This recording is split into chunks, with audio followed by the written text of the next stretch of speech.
गाडीको बहाव बढेपछि आसपासमा रहेका नागरिकलाई यसरी सारिएको छ।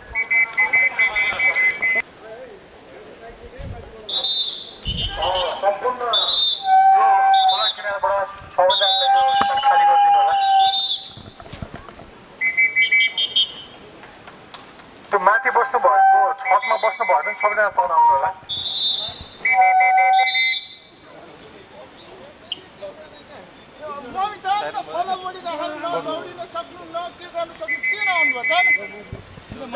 जो वृद्ध आमा बुवा हुनुहुन्छ उहाँहरूलाई सबैजनाले माथि डाँडातिर लगेर सुरक्षित राखिदिनु होला है।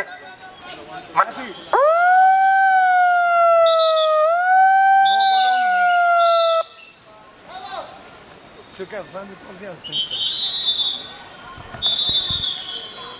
माथि छतमा बस्नु भएको सबैजना तल ओर्लेर सुरक्षित स्थानमा जानु होला। हामी यति बेला रसुवाबाडीले भगाएको स्थल त्रिशुलीसँगै रहेको ढुङ्गे बजारमा छौँ, जहाँ यति बेला नेपाल सरकारबाट सडक पुनर्निर्माणका लागि सम्पूर्ण डोजरहरू यति बेला काठमाडौँदेखि पनि यहाँ आइपुगेको छ। उनीहरूका टिमहरू हुनुहुन्छ, रेस्क्युका टिमहरू, यहाँका स्थानीयहरू पनि हुनुहुन्छ।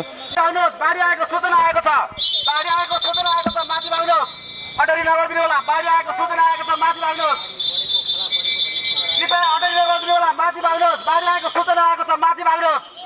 बाढी आएको सूचना आएको छ, माथि भाग्नुहोस्, माथि भाग्नुहोस्। बाढी आएको सूचना आएको छ। प्रहरीले यति बेला बाढी आएको सूचना जारी गर्दै उहाँहरूले यहाँ आसपासमा खोला आसपासमा रहेका नागरिकहरूलाई सतर्क रहन अनुरोध गरिरहनु भएको छ। माथि भाग्नुहोस्, बाढी आएको सूचना आएको छ, माथि भाग्नुहोस्। बाढी आएको सूचना आएकोले तपाईलाई यहाँ तल नबस्नु छोडेर माथि भाग्नुहोस्। बाढी आएको सूचना आएको छ, माथि भाग्नुहोस्, अटरी नगरिदिनु होला। बाढी आएको सूचना आएको छ, माथि भाग्नुहोस्। हाम्रो रेस्क्यु टोलीहरू पछाडि हटिदिनुहोस्, हाम्रो रेस्क्यु टोलीहरू पछाडि हटिदिनुहोस्। बाढी आएको सूचना आएको छ, पछाडि हटिदिनुहोस्, पछाडि माथि भाग्नुहोस्। माथिल्लो एरियामा जानु होला, सम्भावित एरियामा नबस्नुहोस्, प्लिज माथि आउनुहोस्, माथि भाग्नुहोस्। बाढी आएको सूचना आएको छ। हाम्रै स्काउटको रेस्क्यु टोली माथि आउनुहोस्, माथि आउनुहोस्, सबै माथि आउनुहोस् त। बाढी आएको सूचना आएको छ, अटरी नगर्नुहोस्, माथि हिँड्नुहोस्, सबैजना माथि हिँड्नुहोस्, सबै हिँड्नुहोस्, हिँड्नुहोस्, माथि हिँड्नुहोस्। बाढी आएको सूचना प्राप्त भएको छ, माथि हिँड्नुहोस्। बाढी आएको सूचना प्राप्त भएको छ, माथि हिँड्नुहोस्, अटरी नगरिदिनुहोस् कृपया। खोला बढेको अवस्था छ। प्रहरीहरूले यति बेला यहाँबाट निस्किनुहोस् भनेको अवस्था। त्रिशुलीसँगै रहेको ढुङ्गे बजारमा हामी छौँ। रसुवाबाडीले यति बेला यहाँका सबै संरचनाहरू बगाएको अवस्था छ नेपाल प्रहरीले।